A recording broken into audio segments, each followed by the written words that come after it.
Hi, this is Tate Fernandez from the Civic Engagement Club, and I'm going to teach you how to pre-register to vote if you're 16 or 17 years old, so that by the time you turn 18, you'll be registered to vote. So you're going to go to registertovote.ca.gov. Then you can go straight into it, but basically here it gives you some important information like registration deadlines, and what you'll need is your California driver's license or your ID card number, the last four digits of your social security number, and your date of birth. Then you go to pre-register to vote, and here you'd click your US citizen. Then here I'm just going to show you what the form looks like. The rest is basically confirmation and preferences and stuff. So you would go to 16, 17, want to pre-register. You fill this out with your, it says your legal name. So then I'd pick an email and phone number that you actually use if you're going to be using one. Your date of birth. I don't know why that's, I think I filled that in earlier. Basically everything is pretty straightforward, but here, this is very important.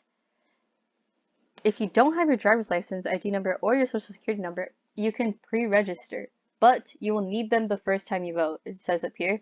So don't forget about that the first time that you're going to go vote if you didn't do this.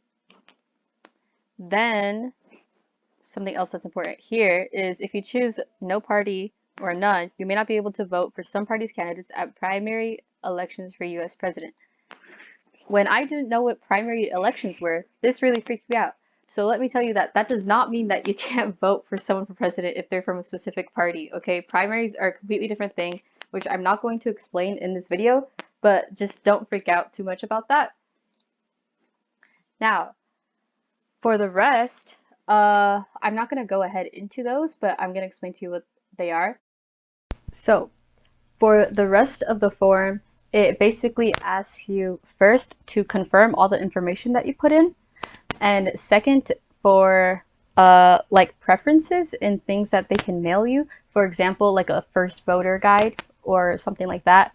If you need your voter registration stuff to be like accessible, which it's really vague about that, so don't ask me what that means. It just says I want it in an accessible format, which is like what you mean by that. But anyway, sorry. It'll also ask you if you're gonna want to volunteer at poll to be a poll worker or whatever, if you can provide a place for there to be polls, and then what else? It asks you a bunch of other stuff, but basically by the end it'll tell you, hey, you're basically registered to vote. All you need to do is sign this thing, and if you can print it out, mail it, or like go to like a DMV. I'm pretty sure they'll take it at a DMV or something. It'll tell you at the end where they'll take it. Like you can go to one of those polling places and turn it in there if you have it printed out. If you can't print it out, you can put that you can't print it out and they'll send one to you. So it's all pretty cool. And it's all pretty simple and straightforward. Just remember that if you don't put in your social security number or your ID or your driver's license, the first, like when you pre-register, the first time that you vote, you're going to need to take that with you, okay? That's just very important that you don't forget that.